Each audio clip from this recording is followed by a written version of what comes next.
কিন্তু আমি অৰুণাচলৰ পৰা কিনি আনিছোঁ 100 টকা। জয়ন্ত মল্ল বৰুৱাক আমি কিমান টেক্স দিব লগা হৈছে? 200 টকা। তো সৰ্বসাধাৰণ ৰাইজে ইয়াত পেঙেৰি অঞ্চলত যিমান ৰাইজ আছে তেখেতলোকে নতুন নতুন এটা ঘৰ বনাব লৈছে। এই ঘৰটো বনোৱাৰ নামত তেখেতলোকে একদম চেইন কেবল আগত পাইছিলে 5,000 টকাত, এতিয়া তেখেতলোকে কিমান ভৰিব লাগিব? 13,000 টকা। 13,000 টকাটো কমেই হৈছে। তো সেই গতিকে এনেকুৱা শোষণ নীতি জয়ন্ত মল্ল বৰুৱা আগৰ গৰু চুৰজনে বৰ্তমান শিল চুৰ কৰিব আহিছে। এইবোৰ কাৰ্য বন্ধ কৰক।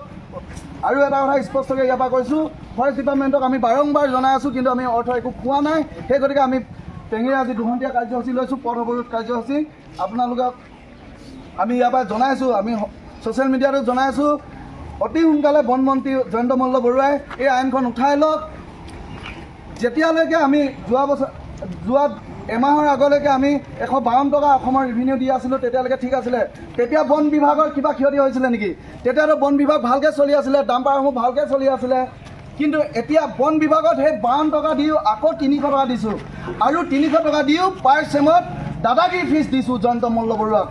পাৰ চেমত এক চেম আমি চেইন কেবল কিনি আনো অৰুণাচলৰ পৰা 100 টকা, লিগেলি কিনি আনো, লিগেল প্ৰাইচ 100 টকা। কিন্তু জয়ন্ত মল্ল বৰুৱাক আমি দিব লাগে 200 টকা গুণ্ডা দাদাগিৰি টেক্স। গতিকে গৰু চোৰা পইচাই নুজুৰিছে নেকি তেখেতক? মাছৰ চিণ্ডিকেটৰ পইচা জোৰা নাই নেকি? ব্ৰইলাৰ চিণ্ডিকেটৰ পইচা যোৱা নাই নেকি? চুপাৰী চিণ্ডিকেটৰ পইচা জোৰা নাই নেকি? আমাৰ এই নিবনুৱা ল'ৰাসমূহে এখন ডাম্পাৰ কিনি, এইখন ডাম্পাৰ চাওক, এই ডাম্পাৰখনত 60,000 টকা ইনষ্টলমেণ্ট। দুটা পৰিয়াল ইয়াত চলি আছে, এটা ড্ৰাইভাৰৰ পৰিয়াল, এটা হেণ্ডিমেনৰ পৰিয়াল।